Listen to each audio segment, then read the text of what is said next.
Overheard in Fairyland by Maj A. Bigum. Why poppies make you sleep. Once upon a time there was a little pixie who lived alone in a poppy blossom. Deep down in the cup of the poppy he had a pretty room all his very own. There was a soft bed to lie on, draped about with silken rose-colored curtains, and there was nectar juice to drink and golden pollen bread, which is sweeter and better than cake. Then there was cooling dew in the rose-petal tub ever ready for his bath, and everything else you could think of to make a little pixie happy. Now this little pixie was the son of a king, and that made him a pixie prince, you see, so everybody did all they could to make him have a good time. He had only to make a wish and it was granted. The spiders and caterpillars took special delight in weaving him the finest silken clothes. The sunbeam fairies dyed them in beautiful colors for him, and the sweet peas made for him the daintiest of slippers from the Cinderella pattern. The bees flew for miles to bring his favorite honey, and for the cool, damp days, the pansies made for him rich velvet cloaks bordered in gold. If at night the little pixie wished to take a ride, he had only to mount a firefly, which sailed through the air far swifter than a horse, and if in the daytime he chose to ride, there was a crimson hollyhock carriage drawn by harnessed butterflies of blue, white, and yellow. The birds and the breezes sang their sweetest songs to him, and it surely seemed that the little pixie prince ought to be very happy. And yet he was not happy the least bit, and by he became so cross and queer that his friends did not know what to make of him. For days and days he would lie on his silken bed and never a word would he have to say, except to scold and fret, and at last he said he was very sick, so they sent for a fairy doctor. Now when the fairy doctor came and looked at the little pixie, he knew at once that he was suffering with ennui, a most dreadful sickness indeed, and one which could only be caught from people living in the earthland. Of course the little pixie did not want to have ennui any more than you want to have mumps, but that did not make any difference, because he yawned and yawned and yawned so much that the fairy doctor knew he did have ennui and nothing else. So there.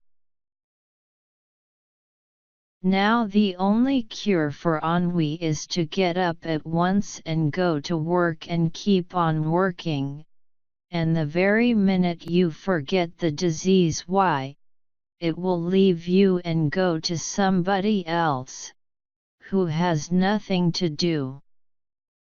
You see, said the fairy doctor to the little pixie, everybody has been so busy thinking about you, and doing kind things to make you happy, that you have forgotten to make other people happy, and so you have just caught ennui, like earth people, and if you want to get well, why, you will have to get up and go to work.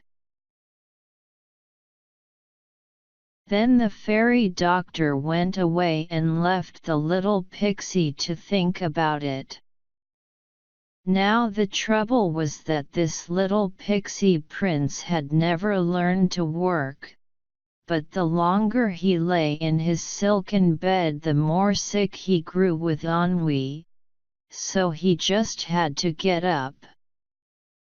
When he got out into the fresh air he felt a little bit better and began to run and jump, and he played marbles and ball, and he climbed rose bushes and threw pebbles and hopped and skipped and rolled, and then danced for hours around the pixie ring, but still he could not forget about the ennui disease. And no wonder, because playing and working are two different things, you know.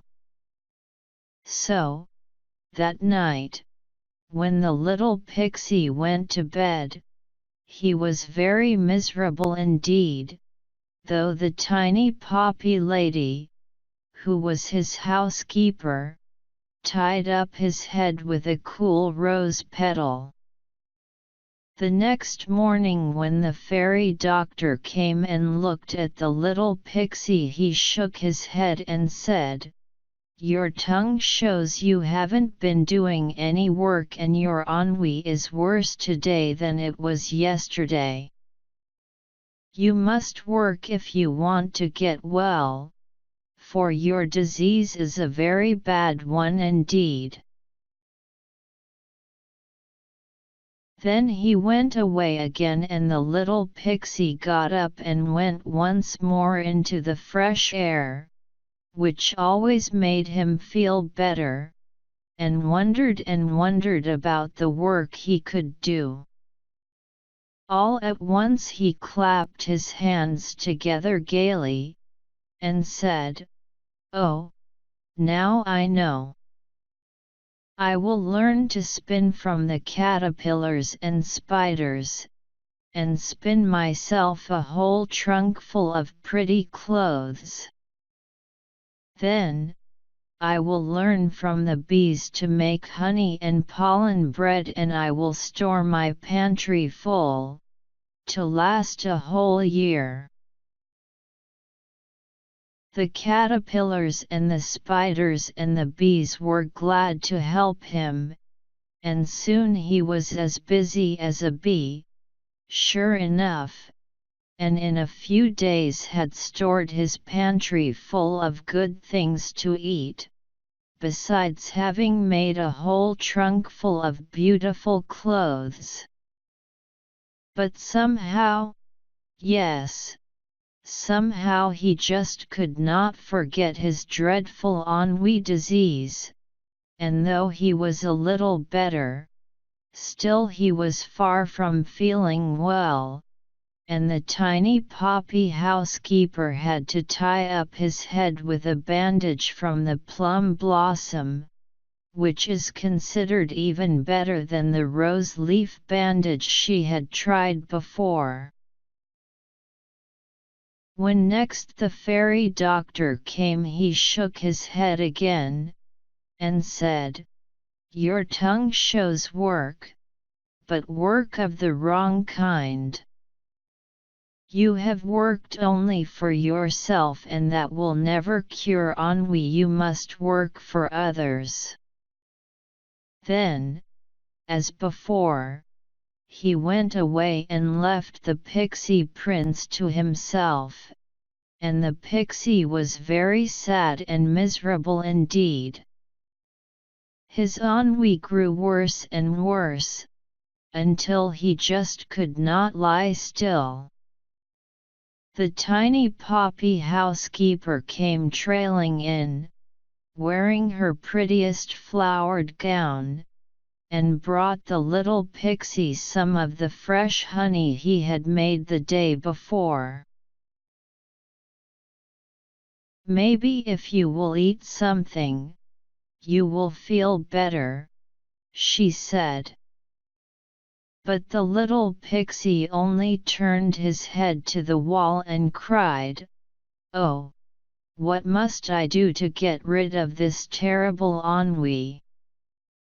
The tiny poppy housekeeper felt very sorry for him and, with her cool, soft fingers, smoothed the pain away from his brow, while she sat in deep thought. At last she said, "Little prince, I think maybe I can help you if you are really willing to work for others. I can tell you something to do, but it is down in the earth land, and you might not want to go." "Oh, I am willing to go anywhere and to do anything to get rid of this terrible ennui disease," said the pixie prince. "Tell me quickly." "Well," replied the tiny poppy housekeeper, "down in the earth world, where people live, there are many other diseases besides ennui. Now in this earth world, sleep is the best cure for many of these diseases, but sleep is not always easy for them to get. There are sick, fretting babies, tired little girls and boys, weary mothers and fathers, worn-out men and women who long for sleep at the close of day, and because of the heat and the noise and their worries and troubles they cannot go to sleep, however hard they try. Now all of these need help. I, myself, know how to make a wonderful sleeping powder, which I use to put my own baby seeds to sleep, and I will gladly make some for you if you will make a bag of beautiful dreams to carry with it to the earth land. You must make baby dreams, and dreams to make girls and boys happy, and dreams for mothers and fathers and all other tired men and women, dreams that will make them forget their troubles, and sleep the sleep of perfect rest. Are you willing to try?" Of course the pixie prince was. He was so happy he could hardly wait until his bag was finished. He made it of rose-colored satin, and stuffed it to the very brim with the most beautiful dreams perhaps you have had one.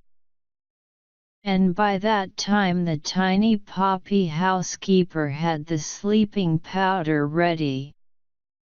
Strapping the bag across his back, with a kiss and a wave of his hand to her, he mounted a white butterfly and flew straight to the earth world.